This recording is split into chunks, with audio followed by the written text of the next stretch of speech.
Saya ingin mengkisahkan dua kisah bagaimana orang-orang Khawarij itu yang disebutkan oleh Nabi SAW, yaqtuluna ahlal Islam wa yad'una ahlal awthan. Di mana orang-orang Khawarij ini disebutkan oleh Nabi SAW sekelompok orang yang mereka akan membunuh umat Islam. Dan membunuh umat Islam ima dengan tangannya mereka sendiri, atau mereka menjadi wasilah musuh Islam membunuh umat Islam. Dan ini adalah orang-orang Khawarij.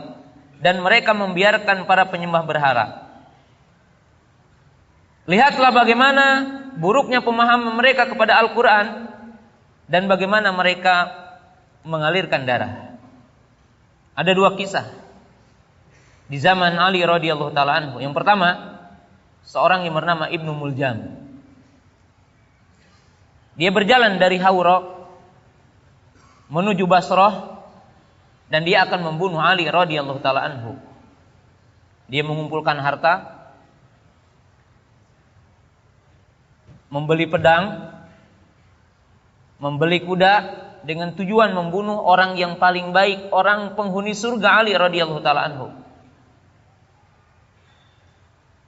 Ketika dia udah sampai di Basrah, maka dia melamar seorang wanita yang kebetulan orang Khawarij. Maka si wanita itu berkata, lihatlah. Dia berkata, kalau engkau memang mencintaiku, mungkin kalau dibahasakan oleh kita hari ini, maka silahkan, tetapi maharnya membunuh Ali.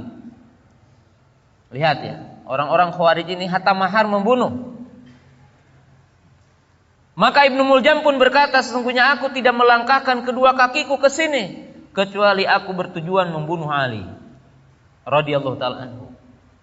Maka terjadilah kesepakatan. Dan bukan hanya ridho, tidak dikasih mahar dalam bentuk uang, tetapi hanya maharnya untuk membunuh Ali. Maka si wanita itu pun memberikan 2 kuda dan 2 teman yang menemani Ibnu Muljam. Maka dia merencanakan pembunuhan Ali radhiyallahu taala anhu. Dan ingatlah jamaah yang dirahmati Allah Subhanahu wa taala, ketika dia akan membunuh Ali di waktu pagi, di waktu subuh, maka ia membacakan 2 ayat ketika ia akan membunuh Ali radhiyallahu taala anhu. Dia mengatakan, inil hukmu illa lillah. Dan membacakan surah Al-Baqarah, wa minan nasi man yashri nafsahu ibtigha'a mardatillah. Lalu dia menikam Ali. Jadi jamaah yang dirahmati Allah Subhanahu wa taala, ada orang yang seperti dia melaksanakan Islam, sepertinya dia adalah membela Islam, sepertinya dia mengamalkan Al-Qur'an, tetapi mereka jauh dari Islam. Maka Nabi SAW mengatakan, yamrukuna minad din kama yamruku sahmu minar ramyah. Mereka melesat dari agama bagaikan melesat anak panah dari busurnya. Dan para ulama mengatakan, qaum yautolikuna ila ayatin nuzilat alal kufar wa yunazziluha 'alal mu'minin.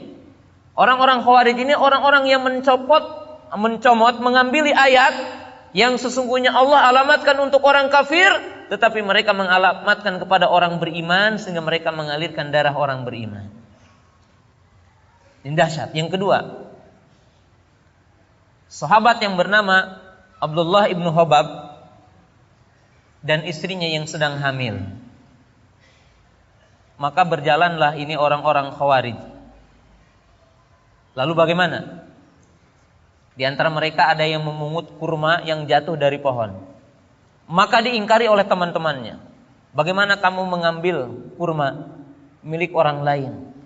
Maka mintalah untuk dihalalkan. Dia pergi mencari siapa pemilik pohon kurma itu. Dia cari. Dan dia meminta dihalalkan. Lalu di antara mereka ada yang membunuh seekor babi milik orang Yahudi. Lalu ditegur oleh temannya, bagaimana kamu membunuh babi milik orang? Minta maaf. Maka dia pun mencari pemilik babi itu. Lalu dia minta maaf. Tapi lihat, ketika dia ketemu dengan Abdullah bin Hobab dan istri yang sedang hamil, maka dia ditanya tentang Ali radhiyallahu ta'ala anhu, dan beliau menyanjung Ali. Maka tanpa rasa iba dan tidak ada rasa kasihan, maka dibunuhlah Abdullah bin Hobab. Dan istrinya yang sedang hamil berkata, aku wanita yang hamil, wanita yang lemah, apakah engkau rela membunuh aku? Maka orang Khawarij pun jamaah yang dirahmati Allah Ta'ala, tanpa ada rasa kasihan, tanpa ada rasa iba, maka mereka pun membunuh istrinya dan mengeluarkan janinnya. Lihatlah buruknya mereka.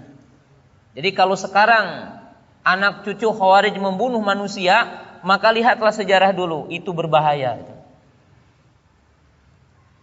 Membunuh. Mereka sepertinya waro' dalam perkara-perkara yang biasa, tetapi mereka tidak waro'. Waro' itu tidak punya apa? Tidak menjaga ya. Mereka tidak menjaga darah. Dan saya akan akhiri dengan 3 kisah. Kisah yang pertama, ada seorang Khawarij dikisahkan yang dia membunuh ibu dan bapaknya. Karena bapaknya tidak berbai'ah dan ibunya tidak berbai'ah ke jamaahnya, maka dibunuhlah kedua orang tuanya itu. Lalu membacakan surah Al-Mujadilah ayat 22. La tajidu qauman yu'minuna billahi wal yawmil akhir wa duna man hadallaha wa rasulahu walau kanu aba'ahum. Mereka mengatakan ini orang membunuh bapak dengan ibunya. Lalu dia mengatakan, demi Allah, dalam sepanjang hidupku tidak ada kenikmatan kecuali aku ketika membunuh kedua orang tuaku. Kenapa? Sebab aku mengamalkan ayat ini, katanya. Inilah yang dinamakan oleh para ulama begitu indah dalil tetapi begitu buruk pemahamannya. Dan yang kedua, jamaah yang dirahmati Allah Subhanahu wa taala, ini bahayanya. Ada seorang Khawarij membunuh bapaknya, lalu membedah kepalanya dan dikeluarkan otaknya, lalu dikeringkan, lalu dibikin kopi dan dia meneguknya dengan kopi. Dia mengatakan tidak ada kehidupan, kenikmatan dalam hidupku kecuali ketika aku meneguk kopi ini. Dan aku telah mengamalkan ayat, la tajidu qauman yu'minuna billah wal yawmil akhir yuwaduna man hadallah walau kanu aba'ahum. Subhanallah. Ini adalah buruknya pemahaman. Dan yang ketiga, yang terakhir, jamaah yang dirahmati Allah Ta'ala, bahayanya. Dulu dalam perjalanan hidup saya, kalau saya akan menikahkan murid saya dulu dan ibu bapaknya belum berbai'ah, maka dinikahkan 2 kali. Karena dalam bahasa saya dulu ada WNA, ada WNI. WNA warga negara Allah, kalau WNI warga negara iblis. Jadi WNI warga negara iblis, bukan warga Indonesia ya, warga negara iblis. Dan itu kalau saya akan menikahkan ya, umpamanya ada akhwat menikah, ada jamaah menikah, maka dinikahkan 2 kali. Nikah agama oleh saya ataupun oleh yang di atas saya dinikahkan. Jadi walinya. Nanti nikah togut katanya yang dihadiri oleh KUA. Jadi dikafirkan bapak dengan ibu, dikafirkan, dan ini bahayanya. Ya, ibu dengan bapak dikafirkan. Jangankan orang lain, yang melahirkan dia juga dikafirkan. Dan ini bahayanya tentang pemahaman ini.